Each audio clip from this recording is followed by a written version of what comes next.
Bonjour, je suis Nicolas Bourguignon et aujourd'hui je vais vous présenter la commande numérique Prototrack RX qui est montée sur tour et fraiseuse. Cette commande numérique dispose de plusieurs modes permettant de la commander. Le mode manuel vous permettra d'utiliser votre machine comme une machine conventionnelle à l'aide de manivelles mécaniques ou électroniques. Cela vous permettra également de rentrer des cotes.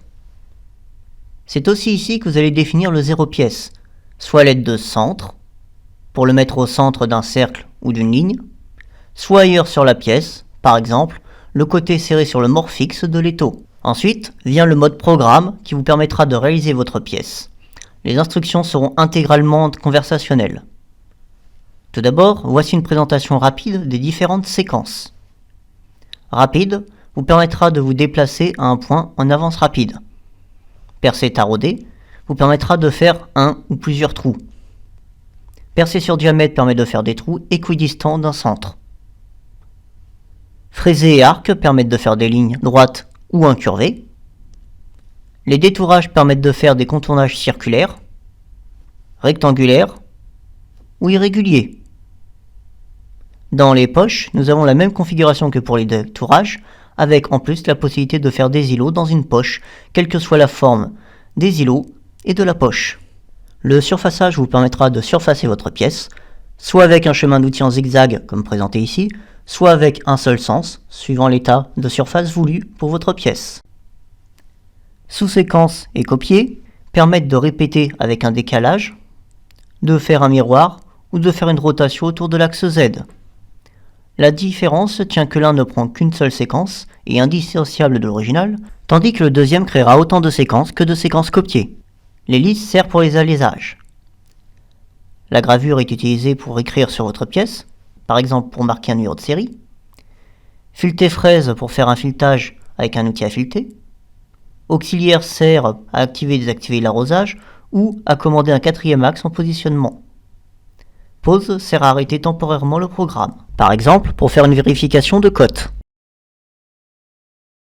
Afin de vous montrer comment est faite la programmation, je vais réaliser cette pièce, qui est un triangle isocèle de 25,8 mm de côté, avec des arrondis de 2 mm, puis 3 perçages diamètre 3, équidistants du centre du triangle de 10 mm. Plutôt que de faire les trous un à un, nous allons utiliser la séquence percée sur diamètre, qui comportera les 3 trous. Les informations demandées sont explicites.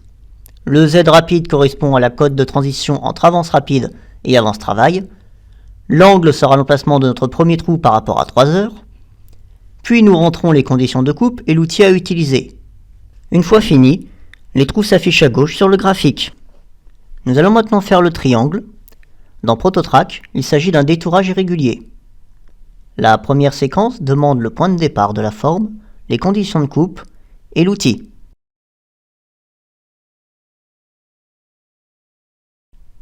Nous ne disposons que de 2 informations pour réaliser ce détourage, la longueur d'un côté et l'angle entre 2 côtés. En séquence irrégulière, le système AGE est actif.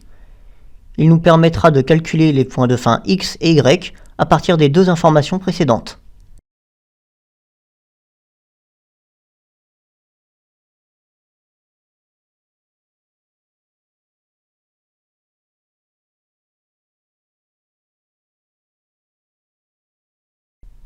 Il nous reste encore à lier les outils au programme.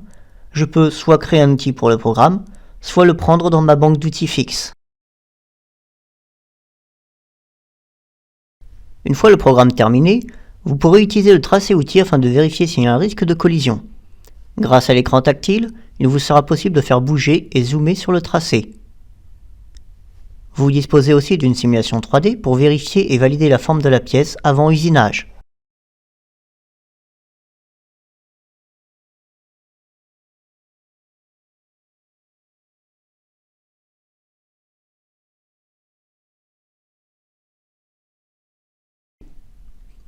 Une fois les vérifications faites, il ne vous reste plus qu'à usiner votre pièce à l'aide du mode exécuter. Une fois l'outil mis en place, la machine demande de commencer l'usinage soit automatiquement, soit avec tracking. Le mode tracking vous permet d'avancer ou de reculer dans le programme à l'aide des manivelles électroniques. Cela vous permet d'avoir un contrôle absolu sur le déroulement du programme. Ce mode est activable à n'importe quel moment.